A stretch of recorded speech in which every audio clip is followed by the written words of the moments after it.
നമ്മളിങ്ങനെ tension അടിച്ചിരിക്കുകയാണ്. Cinema നന്നാവണമെന്നുള്ള ഏതൊരു ആർട്ടിസ്റ്റിനെയും ആഗ്രഹം പോലെ തന്നെ സിനിമ നന്നാവണം, പ്രേക്ഷകർക്ക് ഇഷ്ടപ്പെടണം എന്നുള്ളൊരു ആഗ്രഹത്തിൽ തന്നെയാണ് ഇരിക്കുന്നത്. ക്രിസ്മസ് ടൈമാണ്, ഫാമിലിക്കെല്ലാം ഒരുമിച്ച് തിയേറ്ററിൽ പോയി കാണാൻ ആഗ്രഹിക്കുന്ന ഒരു സമയമാണ്. അപ്പോൾ അതിന് പറ്റുന്നൊരു സിനിമയാണ് സർവമായ ഞാൻ വിശ്വസിക്കുന്നു. അത്യാവശ്യം ഹ്യൂമറും അത്യാവശ്യം ഇമോഷനും, എന്നാൽ നമ്മുടെ നാടും നാട്ടുമ്പുറം എല്ലാം കാണാൻ പറ്റുന്ന, മനുഷ്യരെ കാണാൻ പറ്റുന്ന, മനുഷ്യന്റെ ഇമോഷൻസ് ഫീൽ ചെയ്യാൻ പറ്റുന്ന ഒരു സിനിമയായിട്ടാണ് സർവമയനെ ഞാൻ കാണുന്നത്.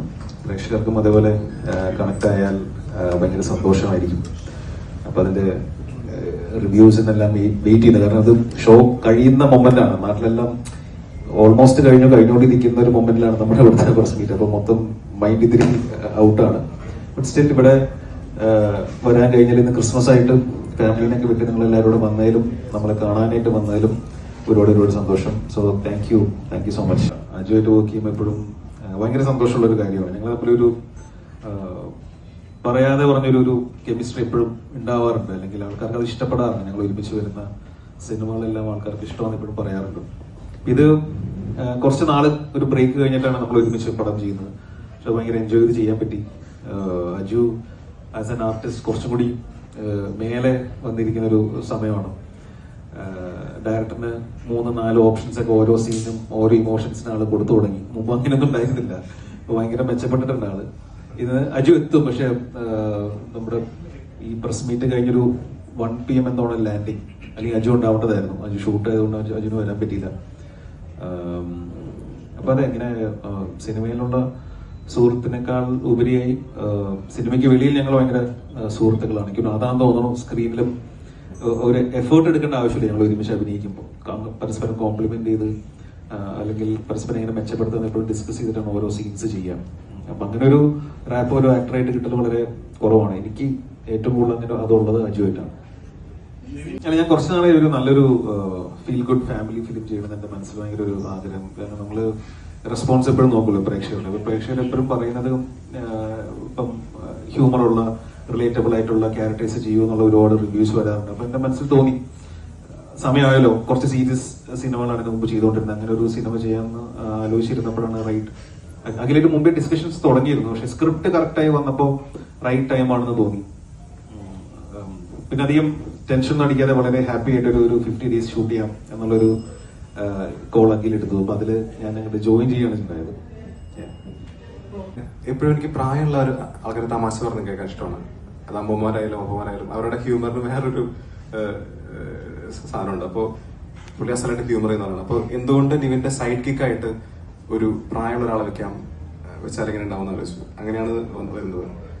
സർപ്രൈസിംഗ്ലി ഈ സിനിമയുടെ ഫസ്റ്റ് ഹാഫ് എഴുതുമ്പോൾ തന്നെ ഞാൻ അങ്കിളിന്റെ ഫേസ് മനസ്സിലുണ്ടായിരുന്നു. കുറെ നാളായിട്ട് അങ്കിൾ അങ്ങനെ അഭിനയിച്ചിരുന്നില്ല. അത് വായിച്ചിട്ടാണ് അച്ഛൻ കൊള്ളാലോ, അപ്പൊ ഞാൻ അവതരിപ്പിച്ചു. അപ്പൊ ഹൃദയപൂർവ്വം ഷൂട്ട് ചെയ്യണം, ഹൃദയപൂർവ്വം. അങ്ങനെയാണ് ഇതിലേക്ക് ഒരു ക്യാമിയോ പോലെ അച്ഛൻ കാസ്റ്റ് ചെയ്തത്. ആദ്യം ശരിക്കും സർവമയിലായിരുന്നു അങ്കിളിനെ കാസ്റ്റ് ചെയ്തിരുന്നത്. എനിക്ക് പേഴ്സണലി ഭയങ്കര നല്ല ഇഷ്ടം. കാരണം ഇവരുടെയൊക്കെ അവരുടെ ആക്ച്വലി ഭയങ്കര ലെയേർഡ് ആണ് അവരുടെ പെർഫോമൻസ്. നമ്മളിപ്പോ ഞങ്ങൾക്ക് ഭയങ്കര പുതുമയാണ് ഞങ്ങളുടെ ഈ തലമുറയ്ക്ക്. അത്രയും ആഴമുള്ള പെർഫോമൻസ് ആണ് അവർ എങ്ങനെ ഒരു ക്യാരക്ടറിനെ നമ്മൾ തിരിച്ചു തരുന്നത്, നമ്മൾ കൊടുക്കുന്നതിന്റെ 100 ഇരട്ടി എടുത്തിരുന്നത്. ആ പഴയ ഓൾഡ് സ്കൂൾ ചാം രസമായിട്ട് വന്നിട്ടുണ്ട്. പിന്നെ നല്ല സെൻസ് ഓഫ് ഹ്യൂമറുകളാണ്. അപ്പൊ നിവിന്റെ കൂടിയുള്ള സീൻസ് എല്ലാം എനിക്ക് ഭയങ്കര ഫേവറേറ്റ് ആണ് സിനിമയിൽ.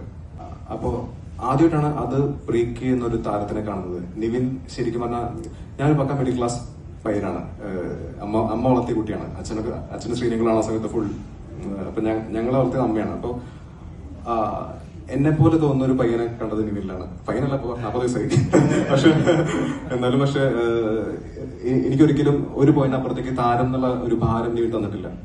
കൂടെ ഫ്രണ്ട്സ് ചേർന്ന് നമ്മളിപ്പോ പുറത്ത് കറങ്ങാൻ പോകുന്ന ഫീലോ അല്ലെങ്കിൽ ഒരു സിനിമ കാണുന്ന ഫീലോ ആണ് നിവിനായിട്ടുള്ള ജോലി ചെയ്യുമ്പോൾ. ജോലി എന്നുള്ള ആ വേർഡിന്റെ ഭാരം നിവിൻ കുറച്ച് തന്നു. അതന്നെയാണ് പണ്ട് കാലത്തും പ്രിയനങ്ങളായാലും അച്ഛനായാലും ലാൽസനോട് ഉണ്ടായിട്ടുള്ളത്. അവർക്ക് ജോലി എന്നുള്ളതല്ല, അവർക്ക് രസമാണ് ജോലി, അവരുടെ വെക്കേഷനാണ് ജോലി എന്ന് പറയുന്നത്. അപ്പോ ആ ഒരു പ്രോസസ്സ് എനിക്ക് കാണാൻ പറ്റിയ സർവമയിലൂടെയാണ് ആദ്യമായിട്ട്. അപ്പൊ അതുകൊണ്ടാണ് ഞാൻ ഇപ്പോഴും ചിന്തിക്കുമ്പോൾ ആദ്യം ഇനിയിപ്പോ എന്ത് ചിന്തിച്ചാലും ഈ താടിയും മാറ്റാലോ നമുക്ക്. ഈ ചിരിയും അത് ഭയങ്കര ഈ അഡിക്റ്റീവ് ആണ് നിവിന്റെ പെർഫോമൻസ്. അത് ഞാൻ എഴുതുന്ന ക്യാരക്ടേഴ്സ് എല്ലാം ലൈറ്റ് ഹാർട്ടഡ് ആണ്. എനിക്കൊരിക്കലും ഒരു വലിയൊരു ആക്ഷൻ പടമോ അങ്ങനെയൊന്നും ചിന്തിക്കാൻ പറ്റില്ല. അപ്പൊ ഞാൻ ചിന്തിക്കുന്ന കഥാപാത്രങ്ങളുടെ ഫേസ് നിവിനാണ് ഏറ്റവും യോജിക്കുന്നത്. അതുകൊണ്ട് അതിൽ തന്നെ പക്ഷേ നമുക്ക് കുറെ എക്സ്പെരിമെന്റ് ചെയ്യാൻ പറ്റും. ഇപ്പൊ നമുക്കറിയാലോ അച്ഛന്റെ സിനിമകളെല്ലാം ഫീൽ ഗുഡ് എന്ന് പറയുമെങ്കിലും ഒരാൾ ഇത്രയും വർഷമായിട്ട് 58 സിനിമ ചെയ്തിട്ടുള്ളത്, ലാസ്റ്റ് സിനിമ പോലും ഇത്രയും നന്നായി പോയ സിനിമയാണ്. അപ്പോൾ അതിനകത്ത് തന്നെ കുറെ എക്സ്പെരിമെന്റ് ചെയ്യാൻ പറ്റും. ഇപ്പോൾ അടിപ്പടങ്ങളിൽ വില്ലന്മാരും കൊണ്ടാളും മാറുന്ന പോലെ നമുക്ക് ഇവിടെ ഐറ്റം മാറ്റാൻ പറ്റും. അപ്പോൾ ഞാൻ ഇപ്പോഴും ട്രൈ ചെയ്യുന്നത് ആ സോണിൽ എങ്ങനെ പുതുമ കൊണ്ടുവരാം എന്നുള്ള ഒരു അത് ട്രൈ ചെയ്യുന്നുണ്ട്. സർവ്വമായിട്ട് അത് ട്രൈ ചെയ്തിട്ടുണ്ട്. നിങ്ങൾ പുറമേ ഒരു ഫീൽ ഗുഡ് പടെന്ന് പറയുമെങ്കിലും ഇതിനകത്തൊരു പുതുമയുണ്ട് എനിക്ക് തോന്നിയിട്ടുണ്ട്. ആ ഒരു എക്സ് ഫാക്ടറാണ് നമ്മൾ എല്ലാ സിനിമയും ട്രൈ ചെയ്യുന്നത്. അപ്പൊ അത് അടുത്തതിലും ആഗ്രഹിക്കുന്നുണ്ട്, ഇവിടെ വർക്ക് ചെയ്യാൻ ആഗ്രഹിക്കുന്നുണ്ട്. 25th റിലീസിന്റെ അന്ന് മുതൽ ഇറക്കി വിട്ടാ പിന്നെ പ്രേതം പറക്കട്ടെ എന്നുള്ളൊരു തീരുമാനമായിരുന്നു. വേണ്ട, സ്വയം വെറുതെ നിന്നാൽ തന്നെ അത് പ്രേത ഫീലാണ്.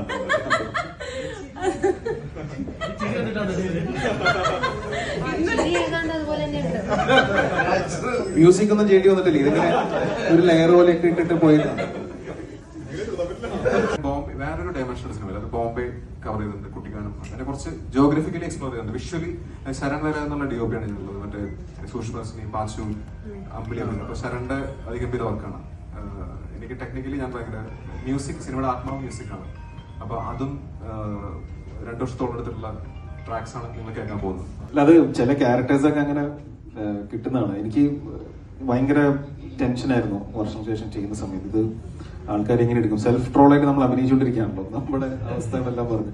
പക്ഷെ അത് ഇറങ്ങിക്കഴിഞ്ഞപ്പോ ഒരു ഭയങ്കര ഒരു റിസപ്ഷൻ കിട്ടി. സത്യം പറഞ്ഞാൽ ശരിക്കും ആ സിനിമ ഇറങ്ങി കിട്ടിയിട്ടുള്ള റെസ്പോൺസും ആൾക്കാരുടെ ഒരു ഭയങ്കര സ്നേഹം എനിക്ക് അവർ പറഞ്ഞു. ഇവനെ ഇങ്ങനത്തെ ഹ്യൂമർ വേഷങ്ങൾ അല്ലെങ്കിൽ ഇങ്ങനത്തെ ഒരു എനർജറ്റിക് എന്റർടൈൻ സിനിമകൾ കാണാൻ ഞങ്ങൾ വെയിറ്റ് ചെയ്യുന്നു, കാണാൻ ഞങ്ങൾ കൊതിക്കുന്നു എന്ന് പറഞ്ഞാൽ എനിക്കിങ്ങനെ ഏറ്റവും കൂടുതൽ റെസ്പോൺസ് കിട്ടിയത് വർഷങ്ങൾക്ക് ശേഷം ഇറങ്ങി കഴിഞ്ഞപ്പോഴാണ്. അപ്പോഴും നമ്മൾ ആലോചിക്കുന്നു, ഓക്കെ കുറച്ച് നാളായിട്ട് മിസ്സിംഗ് ആണ്, ഇറ്റ്സ് ടൈം, നമുക്കൊരു എന്റർടൈൻമെന്റ് സോണിലേക്ക് തിരിച്ചു പോകണം, അല്ലെങ്കിൽ അങ്ങനത്തെ സിനിമകൾ വരണം. പക്ഷെ അപ്പോഴത്തേക്കും കമ്മിറ്റ് ചെയ്തിട്ടുള്ള കുറച്ച് പടങ്ങൾ അല്ലാത്ത സിനിമകളാണ്. പക്ഷെ ഇപ്പോ സ്ക്രിപ്റ്റ്സ് എല്ലാം നോക്കുന്നത് അങ്ങനത്തെ എന്റർടൈൻമെന്റ് അല്ലെങ്കിൽ ഹ്യൂമർ അങ്ങനത്തെ സ്ക്രിപ്റ്റ്സ് ആണ് നോക്കുന്നത്. ഇപ്പൊ 1 എണ്ണം കണ്ടിട്ടുണ്ട്. അപ്പം ചെന്നിട്ട് ഇനി ഫൈനലൈസ് ചെയ്യുന്ന പ്ലാനാണ്.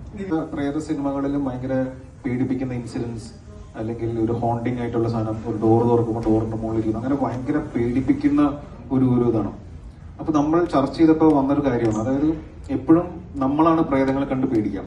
പ്രേതങ്ങളെ കണ്ട് പേടിക്കുന്ന ഒരു പ്രേതം ഉണ്ടെങ്കിൽ എങ്ങനെ ഉണ്ടാവും?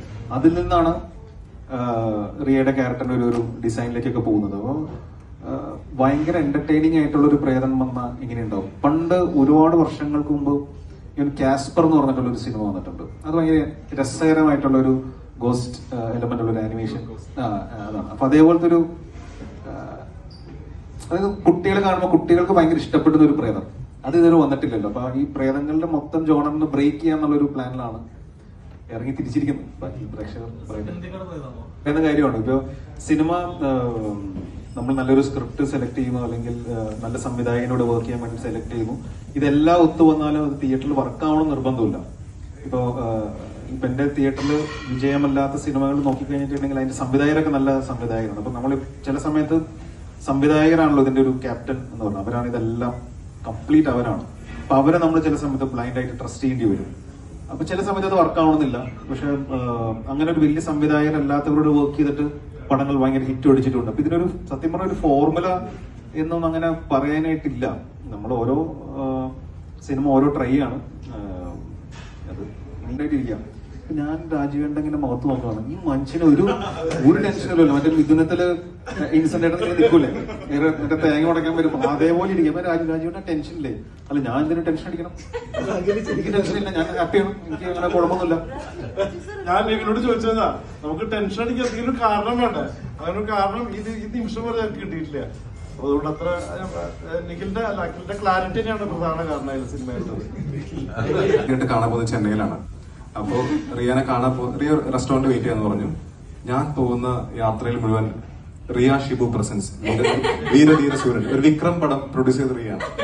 അപ്പൊ പോകുന്ന വഴിയൊക്കെ റിയ ഷിബു പ്രസൻസ്, റിയ ഷിബു പ്രസൻസ്. ഇതിൽ പക്ഷെ പ്രസന്റിങ് റിയ ഷിബു ആണ്. Thank you, Jada. First of all, Kannan Ravi sir, thank you for sponsoring us. പിന്നെ Anish sir for distributing the film here.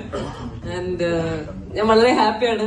ഇപ്പൊ പറഞ്ഞ പേര് റിയ ഷിബു, ഞാനത് പറയാതിരിക്കായിരുന്നു. നമ്മൾ കപ്പച്ചക്ക കാന്തരിയിൽ മീറ്റ് ചെയ്ത ആക്ച്വലി അത് പറഞ്ഞപ്പോ എന്റെ ഫസ്റ്റ് മെമ്മറി, എന്റെ ഫസ്റ്റ് ലുക്ക് ടെസ്റ്റ് നമ്മൾ കപ്പ ചക്ക കാന്താരിയിലാണ് ചെയ്തത്. എന്റെ അടുത്ത് ചോദിച്ചത് ഐക്യൂറാണോ ഇഷ്ടം, ചിക്കൻ ആണോ ഇഷ്ടം, എന്നിട്ട് ഡയറക്ഷൻ ആണോ ഇഷ്ടം, അത് ആക്ടിംഗ് ആണോ ഇഷ്ടം. ഞാൻ ചുമ്മാ റെസ്പോണ്ട് ചെയ്ത. അപ്പൊ അതിന്റെ വീഡിയോസ് കുറെ എടുത്തു. എന്നിട്ട് വീട്ടിൽ പോയപ്പോ അതായിരുന്നു ലുക്ക് ടെസ്റ്റ്. ഞാൻ സോ അങ്ങനെയായിരുന്നു കാസ്റ്റ് ചെയ്തത്. സോ ജസ്റ്റ് എന്റെ ബിഹേവിയറിന് വേണ്ടിയാണ് ലിറ്ററലി അഖിൽചേട്ടൻ എന്നെ കാസ്റ്റ് ചെയ്തിരിക്കുന്നത്. And I don't know what else to say. വളരെ വളരെ ഹാപ്പിയാണ്, ഭയങ്കര എക്സൈറ്റഡ് ആണ്, ഫുൾ ഓഫ് എക്സൈറ്റ്മെന്റ്, ഒന്നും പറയാനില്ല.